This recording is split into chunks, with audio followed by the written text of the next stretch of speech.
तो लगातार वोटों की गिनती जारी है और रुझान आ रहे हैं। और आपको बता दें अभी के रुझानों में एनडीए जो है लगातार बढ़त बढ़ाते हुए 300 के आंकड़ा पार कर चुकी है और 302 सीटों पर है।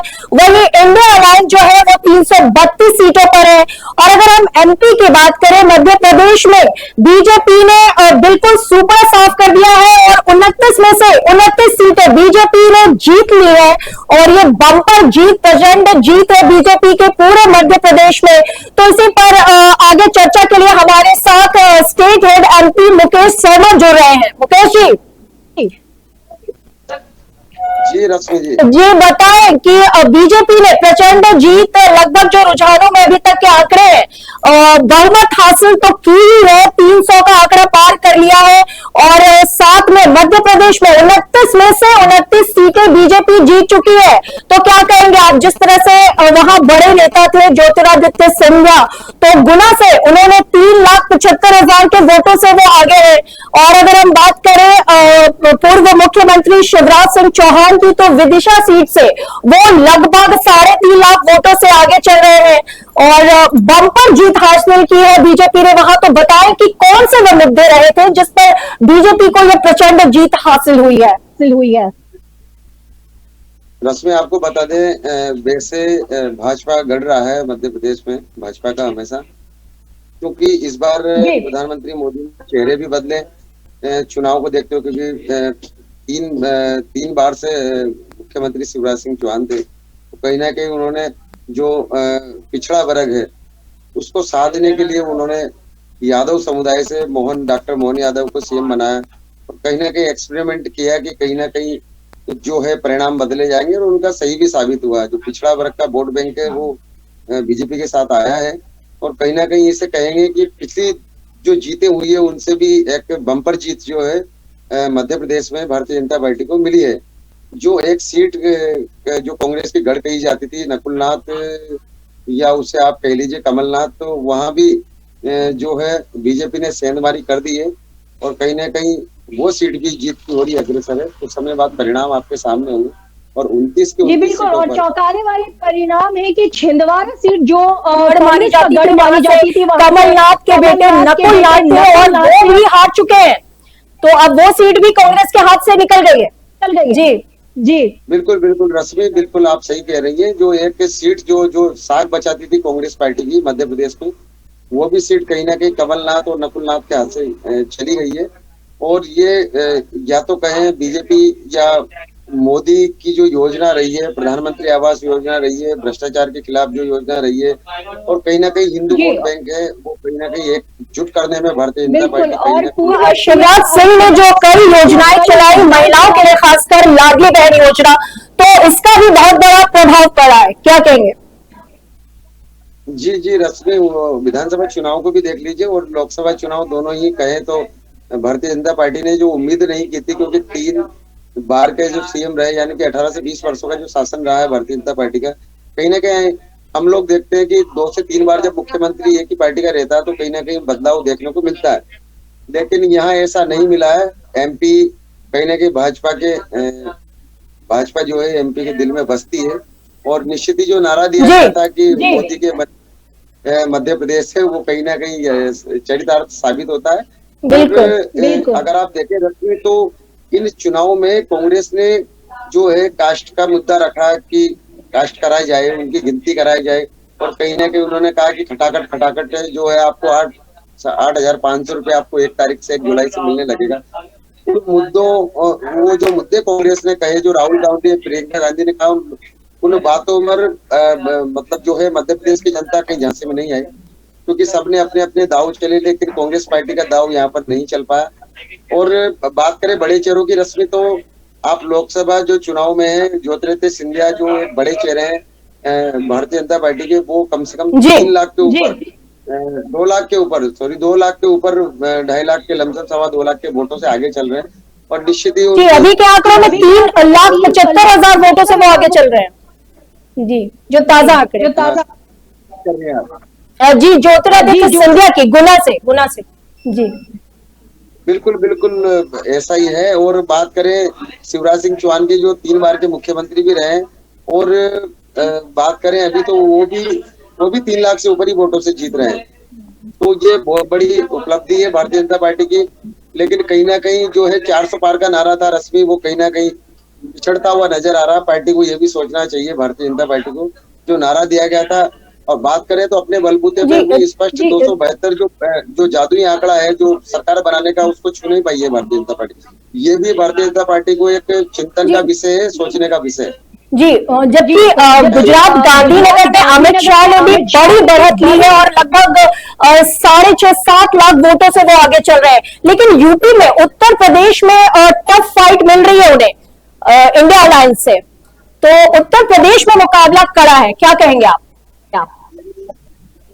जी रश्मि, वैसे हम कहते हैं कि लोकसभा का जो रास्ता है, प्रधानमंत्री का जो रास्ता है, वो कहीं ना कहीं यूपी से जाता है। जी, उत्तर प्रदेश से दिल्ली का रास्ता जाता है। जी हाँ, बिल्कुल बिल्कुल, उत्तर प्रदेश से ही प्रधानमंत्री की जो कुर्सी है वो वहां से तय होती है। लेकिन इस बार या तो भारतीय जनता पार्टी यूपी में ओवर कॉन्फिडेंस रही है, या कहीं ना कहीं मोदी के सहारे रही है। मुझे लगता है कि योगी का जादू और मोदी का जादू जो था, कहीं ना कहीं 50-50 रहा है। और वहां पर जो है जादुई आंकड़ा भी नहीं कहेंगे, वहां पर 50-50 का मामला देखने को नजर आ रहा है। समाजवादी पार्टी ने बहुत अच्छी बढ़त ली हुई है। कहीं ना कहीं जो पार्टी हो पहले नंबर पे आने वाली है समाजवादी पार्टी। अब देखा जाएगा आगे 4 या 5 बजे तक सारे जो है रुझान जी, शाम तक नतीजे आज बिल्कुल बिल्कुल। फैक्टर जो था वो कहीं ना कहीं गिरता हुआ नजर आ रहा है। रश्मि, मेरा जो मानना है, जो पत्रकारिता की दृष्टि से हम जो क्षेत्र में भ्रमण करते हैं, जो हम आकलन करते हैं, जो है मेरा मानना ऐसा है कि कहीं ना कहीं गुजरात में और यूपी में दो जो इनके जो जहाँ इनकी सरकार है, जो है जहाँ ये दोबारा जो इनको प्रदर्शन किया है, गुजरात में देखे तो चौथी बार सरकार बनी है भारतीय जनता पार्टी की, यूपी में दूसरी बार बनी है। उसके बावजूद भी आप देखेंगे कि यहाँ पर जो है भारतीय जनता पार्टी पिछड़ती हुई नजर आ रही है और इंडिया गठबंधन जो है वहाँ पे बढ़त बनाए हुए। जी बिल्कुल, जी बिल्कुल। और भारतीय जनता पार्टी को कहीं कहीं मंथन इस बात पर भी करना होगा। ठीक है, सरकार बना लेगी भारतीय जनता पार्टी, लेकिन जो स्पष्ट है वो स्पष्ट बहुमत से भारतीय जनता पार्टी खुद का नहीं आ रहा है। कहीं ना कहीं उनके सहयोगी दलों के द्वारा ही प्रधानमंत्री मोदी अपनी कुर्सी पर बैठ पाएंगे।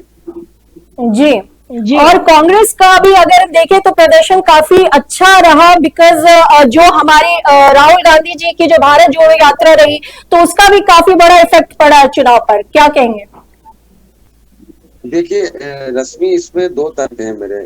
तर्क ये है कि कहीं ना कहीं बीजेपी रही है ओवर कॉन्फिडेंस में। उनको लगता था कि कहीं ना कहीं 400 के पार का नारा लगाएंगे तो 350 प्लस हम लोग जाएंगे। और बात करें कांग्रेस की, तो कांग्रेस के जो बाकी जो घटक दल थे, जो साथी दल थे, उन सब ने पूरा जोर लगाया। और जोर लगाने की वजह से अगर थोड़ा, मेरा मानना था, अगर गठबंधन पूरी तरीके से, जो मुझे साफ साफ दिखाई दे रहा है, जो कहीं ना कहीं आप बांग्लादेश, वहां पर पश्चिम बंगाल में देख लीजिए, ममता बनर्जी और कांग्रेस अलग अलग लड़ी। ठीक है, आम आदमी की बात करें पंजाब में अलग लड़ी। और कहीं ना कहीं ये जो गठबंधन अगर साथ में लड़े होते तो मुझे नहीं लगता कि शायद ये सरकार भी बना सकती है, इंडिया गठबंधन सरकार भी बना सकती थी। लेकिन कहीं ना कहीं इनकी फूट की वजह से और भारतीय जनता पार्टी के ओवर कॉन्फिडेंस की वजह से, मेहनत प्रधानमंत्री मोदी ने काफी समय की, लेकिन कहीं ना कहीं उनका जो प्रदर्शन है, जो पहले से कहीं नीचे गिरता हुआ नजर आ रहा है।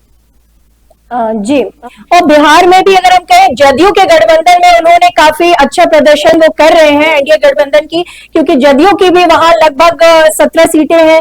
ओवरऑल 34 सीटें बिहार में एनडीए गठबंधन की आ चुकी हैं। तो नीतीश कुमार का भी फैक्टर बहुत बड़ा फैक्टर रहा है उनकी जीत में बिहार में। जी, कहीं ना कहीं देखिए, वो जो है पिछली बार के आप अगर चुनाव परिणाम में जाएंगे 2019 में, तो वहां पर आप देखेंगे 17 सीटें करीब करीब भारतीय जनता पार्टी की आई थी, है ना। और आज जो आकलन करें 5 वर्ष बाद में, तो वहां पर नीतीश कुमार का बहुत बड़ा योगदान है। और नीतीश कुमार के आने से कहीं ना कहीं एनडीए गठबंधन को बहुत बड़ी मजबूती मिल रही है और सरकार बनाने में उनका बहुत बड़ा योगदान भी रहेगा। अगर यही बात अगर कुछ समय पहले आप जाएं तो ये इंडिया गठबंधन के साथ थे नीतीश कुमार। अगर आज वो यहाँ नहीं होते तो शायद ये सीटें भारतीय जनता पार्टी के खाते में नहीं होती। जी, ये फैक्टर अच्छा है। ये कहीं ना कहीं नीतीश कुमार की पार्टी के आने से कहीं ना कहीं भारतीय जनता पार्टी को सरकार बनाने में जो है सफलता हासिल हो रही है। बिल्कुल। और चौंकाने वाले आंकड़े उत्तर प्रदेश से आ रहे हैं। आप देखें फैजाबाद में, वहां जो है बीजेपी से लल्लू सिंह वो पीछे चल रहे हैं, जबकि ये धर्म का मुद्दा बनाया जा रहा था कि राम मंदिर लाए हैं, जो राम को लाए हैं हम उनको लाएंगे। तो अगर मुद्दा राम मंदिर होता तो अब बीजेपी जो है वहां आ रही है, वहां एसपी के प्रत्याशी आगे चल रहे हैं।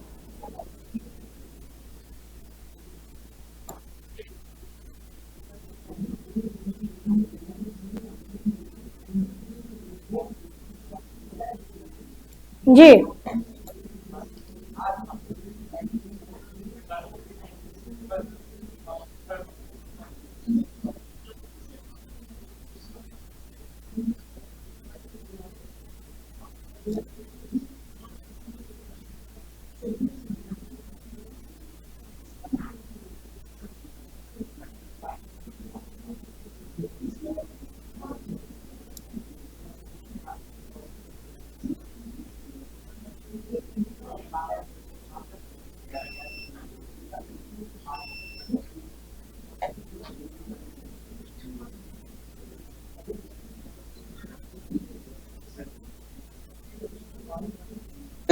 भारतीय जनता पार्टी का ग्राफ नीचे आया है और इंडिया गठबंधन का जो ग्राफ है वो बड़ा है और सीटें वहां पर उनको ज्यादा मिलती दिख रही है। जी जी। तो फिर भी जी तस्वीर देखिए तो राम मंदिर वाला एक मुद्दा है, वो एक देश का मुद्दा है। वो अब मुद्दे देखिए, भारतीय जनता पार्टी बार बार राम मंदिर के मुद्दे को लेकर के आएंगे तो हर बार नहीं चलेगा। जनता पढ़ी लिखी है, जनता के जो मुद्दे हैं, जनता चाहती है कि विकास हो, रोजगार की बात हो, सड़कों की बात हो। आप हिंदू मुस्लिम करेंगे, तुष्टिकरण की जो राजनीति करेंगे तो वो लंबे समय तक नहीं चल पाएगी। बात करें क्योंकि जो देखिए कांग्रेस वोट बैंक और कांग्रेस का जो वोट बैंक है पुराना, आज सलमान खुर्शीद ने अपना स्टेटमेंट दिया, उसमें कहा है कि हमें सबसे बड़ी खुशी ये है कि हमारा जो पुराना वोट बैंक था वो निश्चित ही इस चुनाव में हमको वापस मिला है और उसी की वजह से आज हमारी सीटें बढ़ती जा रही है। तो उनका मानना ऐसा है। और कहीं ना कहीं पुराना जो वोट बैंक है और समाजवादी पार्टी का जो वोट बैंक चला गया था, कांग्रेस और समाजवादी पार्टी ने यूपी में अपना वोट बैंक वापस लिया है। इसी वजह से उनकी सीटें बढ़ी है रश्मि, और कहीं ना कहीं ये सीटें बढ़ाने के लिए सफलता पाई है वो इंडिया गठबंधन ने जो है सफलता इसी में पाई है। जो इनका पुराना वोट बैंक भी मिला है, मुस्लिम वोट है, पिछड़ा वर्ग वोट है, जो इन्होंने इंडिया गठबंधन को ज्यादा मिला है, इंडिया गठबंधन को उसमें घटा है और उनकी सीटें भी पहले से कम हुई है। यानी आप मान लीजिए कि 45 से 50% सीटें पहले से कम हो गई है।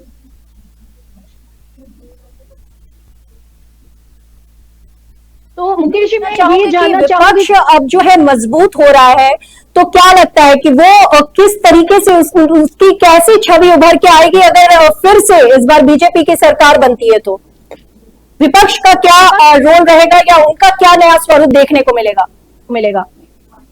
देखिए ये बात अब देखिए, जब चुनाव जब पूरे होंगे, इनके परिणाम जब सामने आएंगे पूरे शाम को, तो उसके बाद में 7 से 8 से 10 दिन में आपको सारी चीजें क्लियर होंगी। शाम को देखना होगा। देखिए जहां तक हम देख पा रहे हैं तो सरकार तो निश्चित ही एनडीए सरकार यानी कि बीजेपी की बनने जा रही है। और बात करें कांग्रेस की, तो कांग्रेस को अगर सरकार नहीं भी बना पाएंगे तो विपक्ष को मजबूती मिली है, क्योंकि जब उनकी संख्या बल ज्यादा होगा लोकसभा में तो कहीं ना कहीं वो स्पष्ट जो है जो डिसीजन भारतीय जनता पार्टी ले पा रही थी अपने मुद्दों पर, अपने जो भी उनके जो बिल कानून होते थे उन पर, कहीं ना कहीं ये विपक्ष है जो हावी रहेगा और कहीं ना कहीं बीजेपी को रोकने का प्रयास करेगा। जी जी, बहुत बहुत धन्यवाद मुकेश जी हमारे साथ चर्चा में जुड़ने के लिए। धन्यवाद।